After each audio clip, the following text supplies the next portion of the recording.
अस्सलाम वालेकुम। इस वीडियो में बात करेंगे कॉन्जेनिटल ग्लोकोमा की। कॉन्जेनिटल ग्लोकोमा की क्लासिफिकेशन जो हमने पहले भी पढ़ ली थी क्या होती है। True congenital glaucoma 40% of time देखा जाता है in which intraocular pressure elevated at birth.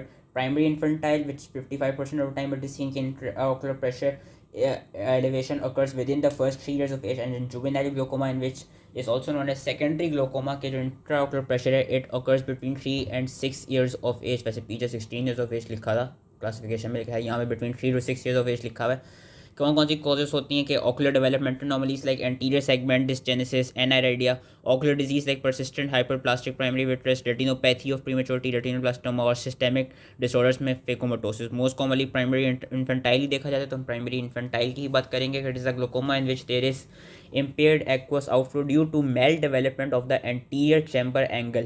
जो anterior chamber angle के अंदर स्ट्रक्चर्स पड़े थे उनकी प्रॉपर्ली डेवलपमेंट नहीं होती, स्पेशली ट्रेबिकुलर मैशुरा की प्रॉपर डेवलपमेंट नहीं होती। ट्रेबिकुलर डिस्जेनेसिस हुआ होता है कि angle anomaly present at birth, elevated intraocular pressure during the first year of life and no associated anomalies of the eye. Incidence family history देखी जाती है। Bilaterality 70% of the time males more common होते हैं कि 40% of the time intraocular pressure is elevated at birth, 80% of the time intraocular pressure is elevated within the first 6 months and 90% of the time by the first year of age। Aetiology यही है कि developmental defect है angle का। क्या क्या हमको developmental defects मिलते हैं।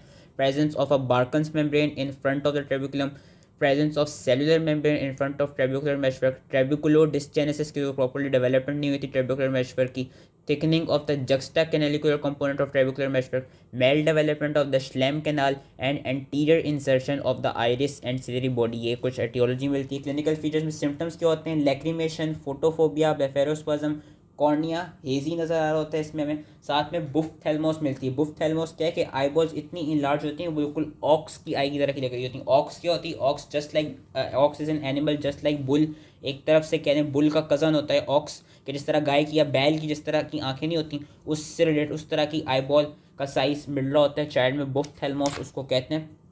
और साइंस इन्होंने ये दिखाए में, साइंस से पहले मैं बता दूं ज़्यादातर ऑस्पी में अगर तो कॉन्जेनिटल ग्लोकोमा आए, कॉन्जेनिटल ग्लोकोमा की ज़्यादातर ये वाली तस्वीर आती है। लोग इसको कंफ्यूज कर देते हैं कॉन्जेनिटल कैटरैक्ट से। इस तस्वीर को अच्छे से देख लेना है। This is congenital glaucoma, this is not congenital cataract. इस तस्वीर को सही से देखना है। ये वाली आती है, कभी कभी ये वाली भी आ जाती है, इससे तो ईजिली डिटेक्ट हो रहा है कॉन्जेनिटल ग्लोकोमा। लेकिन ज़्यादातर अगर ये आती है लोग इसको कॉन्जेनिटल कैटरैक्ट के लिए कंफ्यूज कर लेते हैं, तो उसको सही से याद रख लेना कि this is congenital glaucoma. Science ये होते हैं कि वो इंट्राओकुलर प्रेशर रेस्ट होता है। कॉर्निया में इनलार्जमेंट ऑफ कॉर्नियल डायमीटर होती है। एट बर्थ 10 मिलीमीटर का होता है। इफ़ इट इज़ क्या कहते हैं 12 millimetre before the first year of life then it is suspicious of congenital glaucoma. If it is 13 millimetres after 1 year then it is diagnostic of glaucoma. And if it is 14 millimetre then it is typical of advance stage. Corneal oedema भी होता है due to endothelial decompensation and breaks in Descemet's membrane, breaks in Descemet's membrane due to elevated intraocular pressure.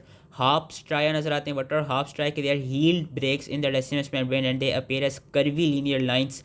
Corneal scarring भी मिलती है। Anterior chamber deep, आइरिस्टोस, tremulousness, lens कभी कभी subluxation उसकी हो सकती है। एक्साइल मायोपिया नजर आता है क्योंकि अगेन वही आईबॉल की इन्लार्जमेंट हो रही है। बुफ्थैल्मोस मिल रहा है। गोनिस्कोपी में भी हमें जो भी नॉर्मल एंगल के स्ट्रक्चर्स जो है वो एनोमलीज नज़र आ रही होती है उनके स्ट्रक्चर में। ऑप्थेल्मोस्कोपी में ग्लोकोमेटस कपिंग और रिड्यूस विजुअल एक्विटी नजर आती है due to optic atrophy, cornea की clouding, astigmatism, high myopia, amblyopia and rarely due to dislocation of the lens. Diagnosis के पॉइंट्स क्या है। Raised intraocular pressure, enlargement of corneal diameter, gonioscopic findings and fundoscopy की optic disc cupping।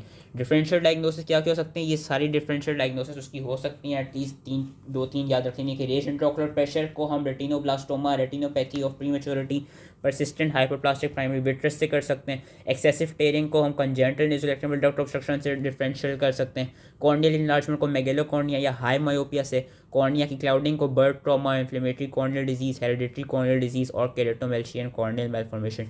Treatment is main treatment is surgical. Medical therapy अगर तो देते हैं तो हम सिर्फ टेम्परेरी देते हैं या प्रायर टू सर्जरी देते हैं to clear the cornea for gonioscopy and ophthalmoscopy and to clear the cornea for surgery, क्योंकि हमें कॉर्निया हेजी नजर आ रहा होता है।